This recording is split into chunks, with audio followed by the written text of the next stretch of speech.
Tony Oulaye est suivi de 2 voitures et des éléments de Scorpio 2 avec adjudant zombie. Il était très longtemps dans la ville de la Riviera, Palmeraie. Dans l'après-midi, ils ont amené Guy André Kiffer à la présidence de la République, où il a passé 2 jours sous des interrogations du colonel Guédet. Le 18 avril, Tony Oulaye, zombie et ses éléments ont récupéré Guy André Kiffer à la présidence de la République et l'ont conduit à la ferme de Pougon au kilomètre. Là-bas, sous le regard de Tony Oulaye, il a tiré 2 coups en l'air, zombie, et les éléments ont mitraillé Guy André Kiffer et l'ont enterré sur place. Le témoignage d'Alain Gossé, de son vrai nom, Vincent Nobila, né officiellement en 1960, le 1er janvier à Zintungu, de nationalité burkinabé, dit qu'il est officier de l'armée ivoirienne. Il n'a pas assisté à l'exécution, mais ses collègues officiers lui ont rencontré. Kiffer a été enfermé au sous-sol de la présidence, puis sorti et exécuté sur ordre de l'entourage de Papa. Mais qu'il s'agisse de l'escroc se faisant appeler Alain Gossé ou de Mété Seydou, tous ces témoignages sont de faux organisés par la France pour brouiller les pistes.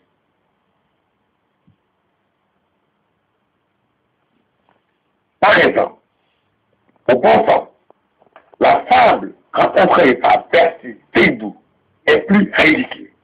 Aucun officier militaire en mission commandée ne se fera conduire en voiture par un chauffeur civil pour assister à l'exécution de cette mission de taille.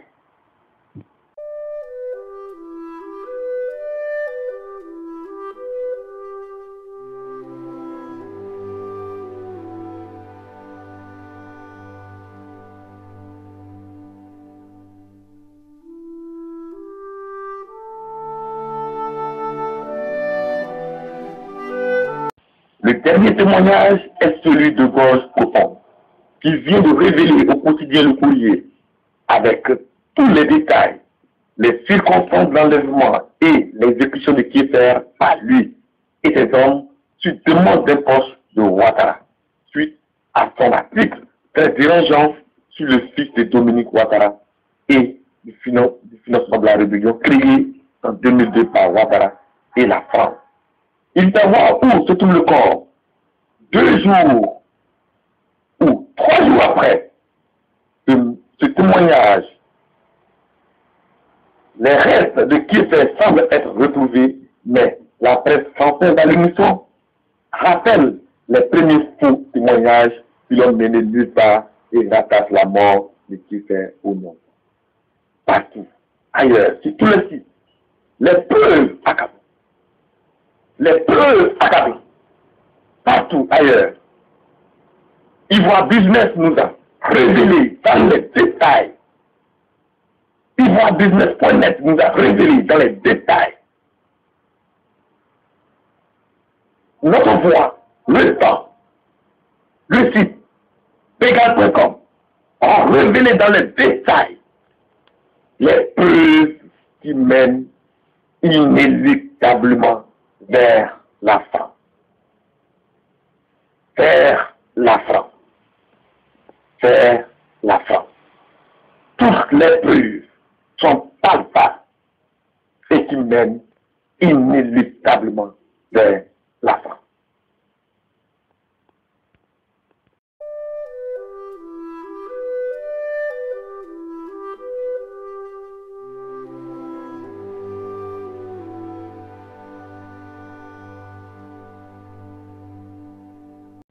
Abordons les raisons de ces assassinats politiques.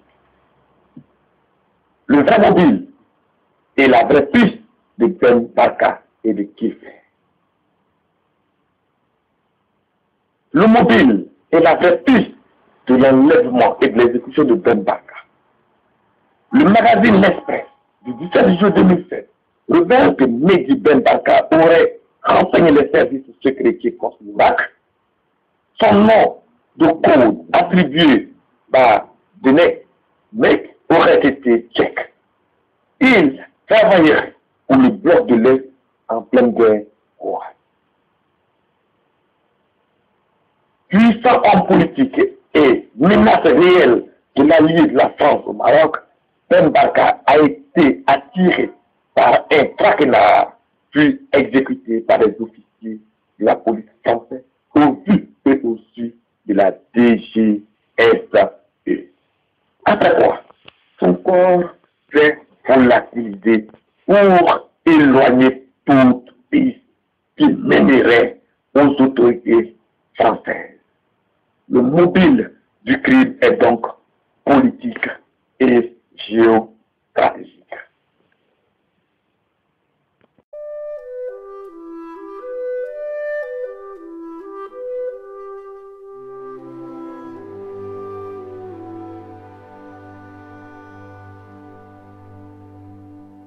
Le mobile est la vraie piste de l'enlèvement et de l'exécution de André Kieffer. Ils sont quasiment identiques à ceux qui ont valu à Ben Barka d'être enlevé et exécuté.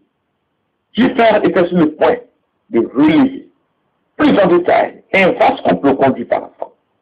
Ouattara est le fils de sa femme pour financer la rébellion de 2002 lancée sous la supervision de la France et du Burkina Faso contre Côte d'Ivoire.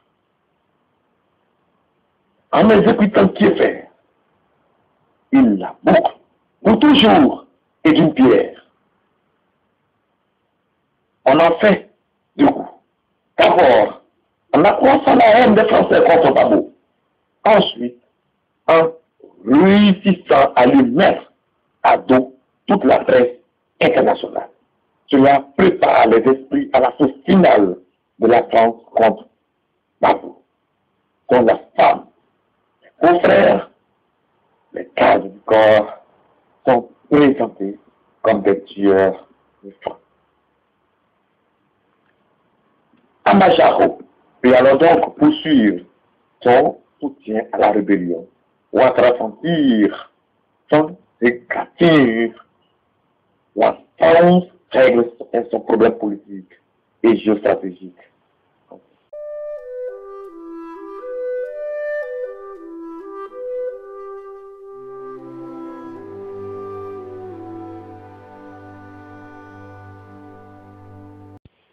Guy-André Kieffer a été tué par la France tout comme Ben Barka. Je l'ai dit, Guy-André Kieffer a été tué par la France. Par l'entretenir la complicité de Loïc Poulouro et du directeur de Ama Jaro. Dans l'affaire Kieffer, il y a 3 agents de la DGSE française qui ont été accusés d'enlèvement par la justice ivoirienne. Leur nom n'est jamais évoqué par la presse française. Ce sont Jean-Michel Aron Brunetière, Stéphane Fox et Jean-Yves Cano. Voici les vrais suspects et sans aucun doute les vrais tueurs qui ont assassiné André Kieffer pour couvrir la France, Ouattara et Ama Jaro.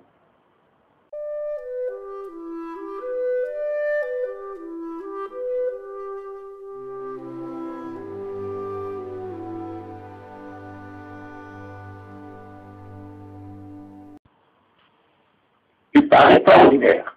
Le corps de Kieffer est celui retrouvé le vendredi 6 janvier 2012 dernier et des gorges profondes a révélé la vérité.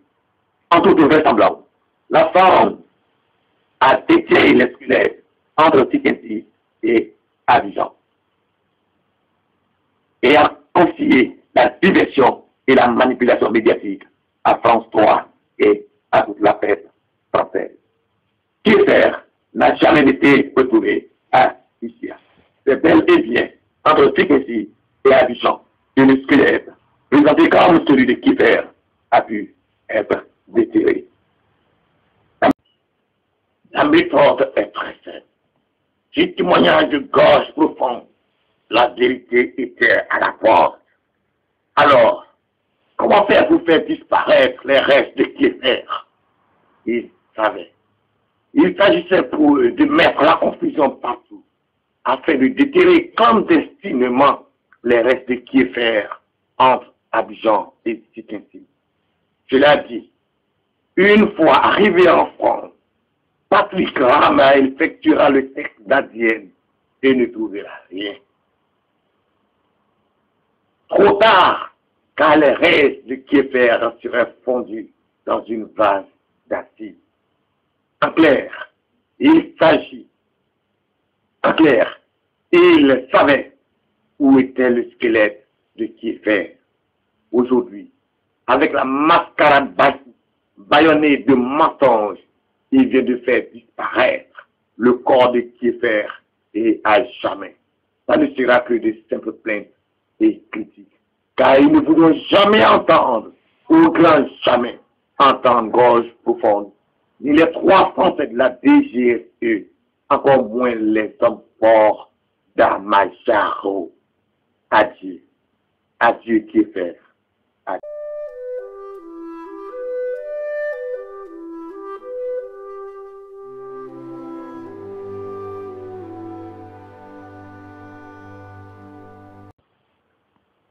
Mais, eux, Désiré Tagro et Boulon Boisbri, viennent de la zone présentée comme abritant le corps de Kiefer. Dire que c'est vers Tikensi qu'on a déterré le squelette de Kiefer sur indication de gorge profonde, fait confirmer le lien entre l'exécution de Kiefer, la rébellion de 2002, Ouattara, la France et Amacharo. La France ne peut pas accepter qu'une telle vérité se sache au grand jour. Surtout que les dernières victoires du président Laurent Gbagbo à la CPI ont fini par la discréditer dans l'opinion publique. Alors, les ossements vrais ou faux de Kiefer restent une belle trouvaille pour tenter les énièmes dénigrements désespérés de Laurent Gbagbo. La vérité, c'est que la France a fait enlever et exécuter Kiefer par les tueurs au service de Ouattara.